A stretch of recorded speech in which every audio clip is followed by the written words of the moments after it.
Did y'all hear about Southwest Airlines charging bigger people double the amount because they're taking up an extra seat? That's right. Southwest Airlines is telling their portly passengers, if you weigh more, you pay more. I don't know. Southwest is changing the rules. January 2026, they are going to require you to purchase a second seat if you encroach upon the neighboring seat. Encroach. What does encroach mean? First off, don't come in here waving your little fat phalanges at us because you don't know basic definitions. But encroach. Intrude on a person's territory or something considered to be a right. That could be so subjective. Southwest, I'm gonna need you to do better. And I'm gonna need you to stop wagging those dense little digits at me. But if you really need it broken down for you, if you are spilling over the armrest, you are encroaching. The rest of us shouldn't have to use your fat roll as an armrest. And if you need more help than that, I'll put it this way. I can tell just by looking at you in this clip that you would encroach. Now go and spread that to the rest of your big back buddies and stop bugging the rest of us. So if you are a person of size or have a family member who's a person of size, sounds like I better listen up because some of my best friends are fat. I mean, they may not know it, but trust me. People are now trying to boycott the airline. I would say to boycott the buffet instead. But either way, grab your seatbelt extenders, ladies and gentlemen, and buckle up because I'm taking your fat asses for a ride on the Truth Express. What's up, everybody? Ty Rivera here, the absolute best LGBTQ comedian in the world. All right, you guys, so I wanted to talk about this story because the fatties on TikTok are absolutely melting down about this new Southwest Airlines policy. I don't know how long this has been out, but I was just scrolling and I saw this. Southwest Airlines will begin requiring plus-size passengers to purchase 2 seats in 2026. And I was like, hold up. Is this for real? We'll get back to that, Karen, in a minute. Because my point is, the passengers of size are not taking this well. And I might be a little more sympathetic to it if this wasn't their attitude when regular size people pointed out how ridiculous it would be if we asked for special accommodations. But having an entire family is definitely a rare sight. Oh no. The skinny people are complaining about not having enough rights? Oh my God. And if you can't read what that text above her head says, what it says is, existing as a slim person that doesn't get special accommodations that they don't need must be tough. That's gotta be awful. And here's the thing that my corpulent compadre doesn't understand. The reason that this is so bothersome for regular sized people is because you all don't need special accommodations either. It's just that for the last several years, we all were being as nice as we possibly could be because we were told that we weren't being kind or were being unsympathetic if we didn't at least try to be understanding. And then at the same time, the plus size population was slowly but surely trying to make it seem like it was a disability and wanted all of us to act accordingly. But when it really comes down to it, the fact that you can't stop eating is not our problem, and we shouldn't have to accommodate it. Because guess what? The rest of us want to eat everything in sight too. We just don't. So no, we don't have to feel bad for you because you exercise zero impulse control and are too big to fit in one seat because it's your own fat fault. You can change this. Stop playing with me. And I know some big people are gonna stumble on this video and they're gonna be like, what do you care? This isn't your problem. And you're right. It shouldn't be. Unless you make it our problem. And when you expect us to feel bad for you because Southwest is changing its policy to make more money, which is what this is really about, but some of you seem to interpret this as some sort of discrimination. That's not discrimination. That's common sense. And then you think we're supposed to raise our arms in protest just because yours are too heavy to lift. And that's when it becomes our problem. But for who knows how far back and up until this policy actually gets instated, Southwest has given big people an extra seat for free. You know that they usually give you a free seat if you're a person of size. Here's how to fly with an extra seat for free with Southwest customer of size policy. And I will repeat, the fact that they're changing this policy is not at all about discrimination.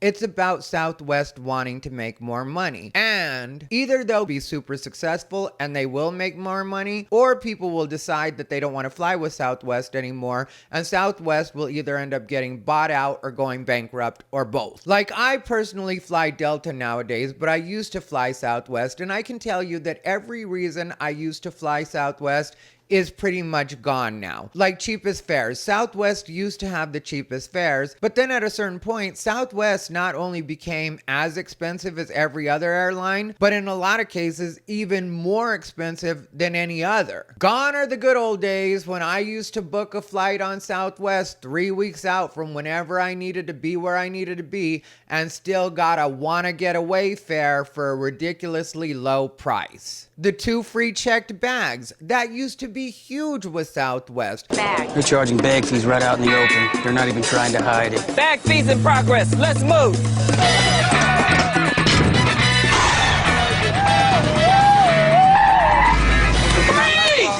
Put those bags down! Put your bags in the air! You know how much you're charging for those bags? Up to $120 round trip. You're under arrest for attempted bag aside.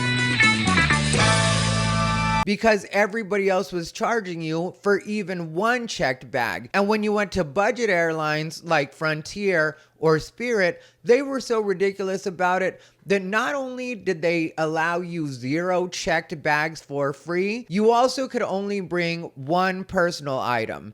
And the workaround for that was you would bring a backpack. But don't get cute and try to bring a person a backpack or a man bag and a backpack, because now that counts as 1 personal item and 1 carry-on item. So unless your purse or your man bag fits inside of your backpack that should fit under your seat according to their rules, you're getting charged for that one as well. And now Southwest is going to make even more money because they're switching to assigned seating, which if that works like any other airline, you can either pay to reserve your specific seat, or you can just leave it to chance and hope you don't end up in a middle. And that one really could go either way, because I have seen some people that are upset because of the new assigned seating, but then I've also seen people saying that they actually like the idea of having an assigned seat. So we'll see how these changes shake out, but the assigned seating is actually one of the reasons that they're starting to charge passengers of size for 2 seats. Because if a person like me pays for a particular seat and then some spiller comes along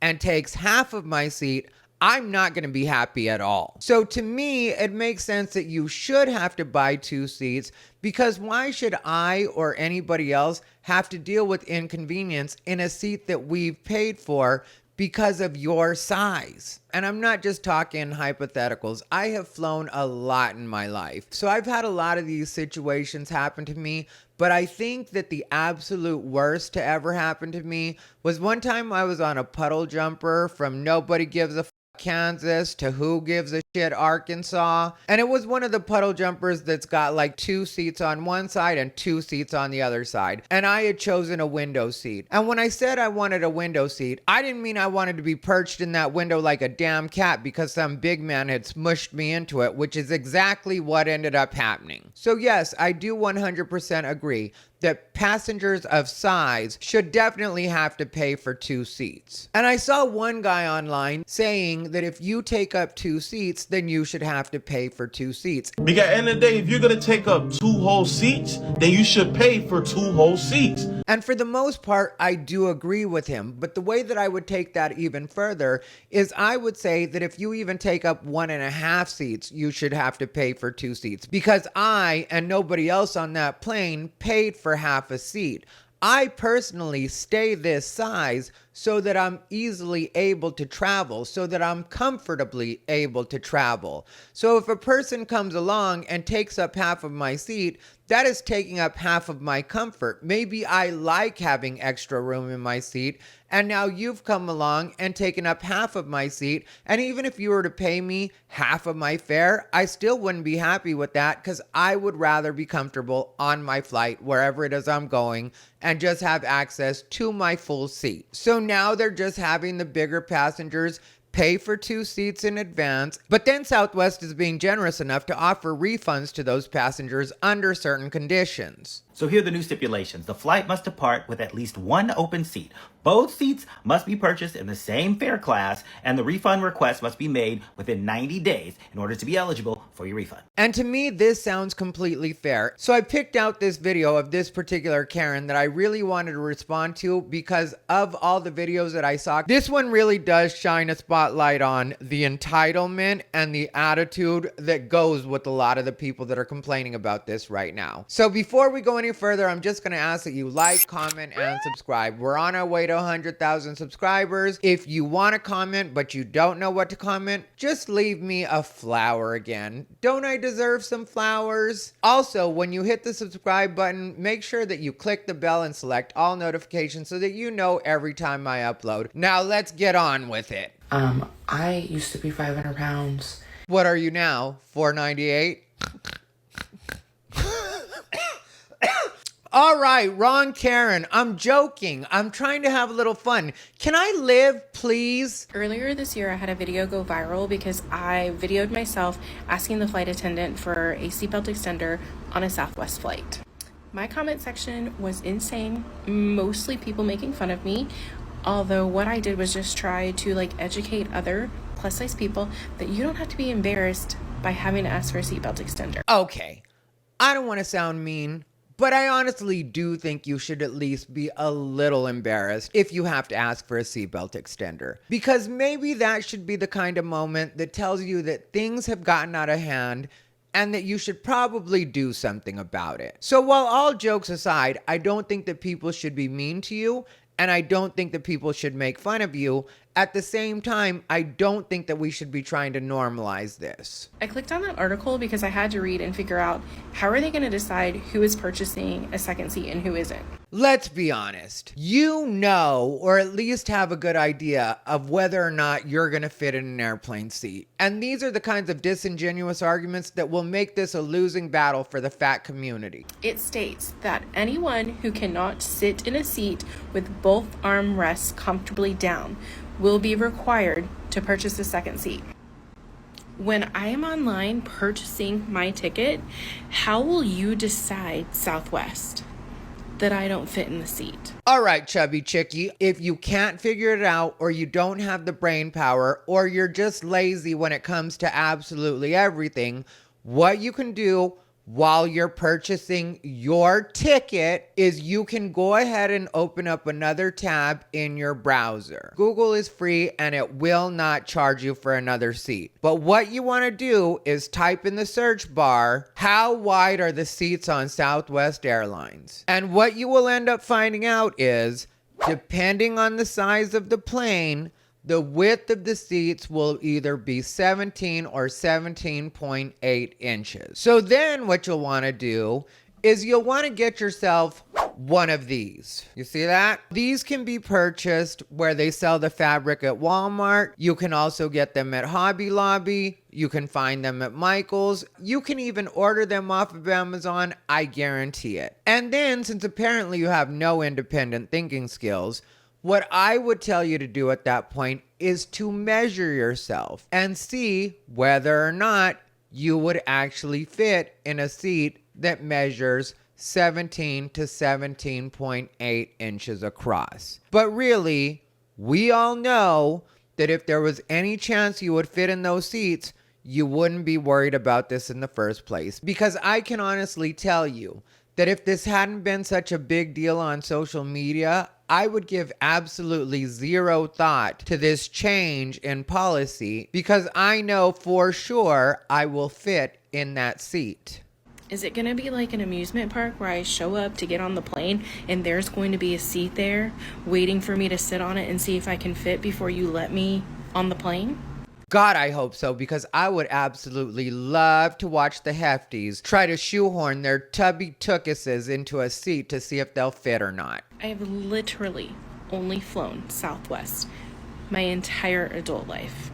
I guess that's what they mean when they say get in where you fit in, right? But if you really think about it, why have you only flown Southwest thus far? Could it possibly be because any other airline would also charge you for 2 seats? Because if that's what it is it really discrimination, or is Southwest just catching up to industry standard? And this is going to make me not fly them again. Good. Now they can sell more tickets to regular sized passengers. I don't know how you think this is a punishment. I mean, I doubt anybody at Southwest is like, oh no, we don't get to deal with the enormous and entitled anymore. What will we ever do? You guys can say what you want, all you want in the comments about how plus size people should be purchasing 2 plane tickets, but in my opinion, this is just another way that society tries to tell a fat person that there is something wrong with you. Well, there honestly is something wrong with you if you think that this is anybody else's problem and not something that you should just work on. I mean, I can't believe that right now you're trying to gaslight us into believing that this is a problem with society or this is a problem with our attitudes. It really is a matter of you not caring about your health and expecting everybody else to accommodate you for that. This really isn't okay. How about we just make the plane seats accommodating? How about you just make yourself the size of a regular person? How about you just switch to salads with no dressing? How about you join a water aerobics class? How about you make it your goal to lose weight by January 27th, 2026, or do absolutely nothing I've suggested, continue to be a victim, and either don't fly or pay for 2 seats if you decide you want to fly. Either way, it's nobody's problem but your own, and that's where I'm at on it. Let me know what you guys think down below in the comments. If you want to see a video about the Colombian TikTok influencer that got snatched bald-headed and detained by ICE, click the video on your screen. Other than that, as always, thank you for watching. This has been Ty Rivera, the absolute best LGBTQ comedian in the world.